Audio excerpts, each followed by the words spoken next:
Hi, business owners. The 2021 budget was just released, and there was a lot of news in it for small and medium-sized businesses.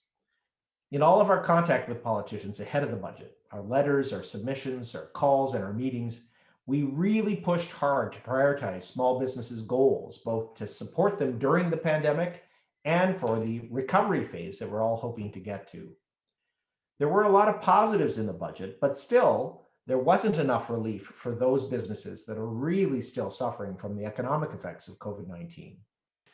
We don't have all the details yet, and of course, the budget won't be implemented until Parliament passes it, but I thought I should share with you a few of the highlights from our perspective and how they're likely to affect your business. One of the main things we told government before the budget was that the pandemic is definitely not over. From an economic perspective, the pandemic only ends when all businesses are allowed to reopen and Canadians can be encouraged to return to their offices, to return to restaurant dining inside, can go to the theater, can go to a salon and travel even with an open border. And until then, we really do need to see the extension of some of these main government support programs. And that's why we were really pleased to see that the two main programs, the wage subsidy and the rent subsidy, are to extend until September 25th. Now, they are talking about reducing the amount of the wage subsidy and the rent subsidy as of the summer, but even that is not necessarily set in stone should the pandemic continue. The government also announced a major new hiring incentive, and this is really good news. We're quite encouraged. It was one of our key recommendations. The new Canada Recovery Hiring Program will subsidize up to 50% of new wages over the summer months.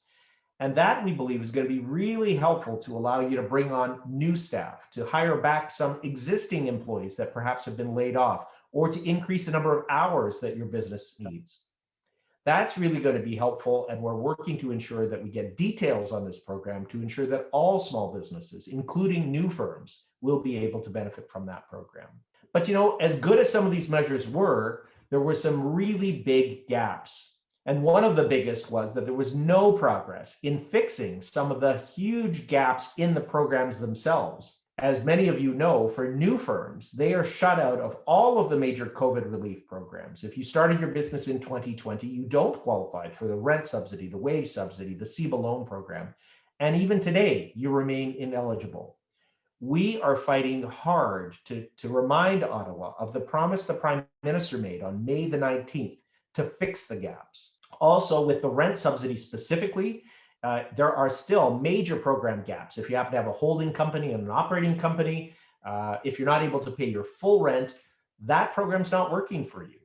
And we're pushing to get Ottawa to fix that as well. In fact, we have a petition, and you can sign that petition on the rent subsidy at CFIB.ca/rent relief petition. Sadly, there was also no mention of any new help to small businesses to deal with the debt levels that many of you have inherited during the COVID emergency. Our data from you shows that the average small business has taken on $170,000 in new COVID-related debt, and the government has not moved forward with any additional CEBA loans or an additional percentage forgiven. We've been pushing at CFIB to raise the percentage of CEBA loans forgiveness to 50%.